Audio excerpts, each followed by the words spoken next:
Problems facing the country after Harvey. Pumped up prices when you go to fill up your tank. Long lines at a Dallas gas station where fuel is running low. And that price spike comes as millions of Americans are hitting the road ahead of the holiday weekend. So let's get to Local 10 News reporter Todd Tonkin. He's live in Pembroke Park to show us how much you can expect to pay. Todd. Harvey's affecting everyone in the United States when it comes to gasoline. There is no shortage of gas in the state of Florida, but the prices have definitely gone up. You can see over my shoulder at this mobile station in Pembroke Park, $2.59 a gallon. Before Harvey, it was $2.39 a gallon.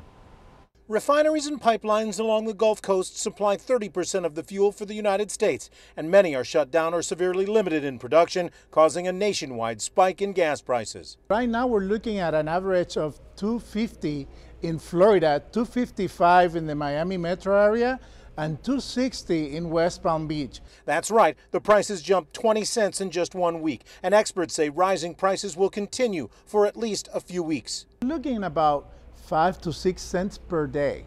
So within a week it could go to 20, 25 cents.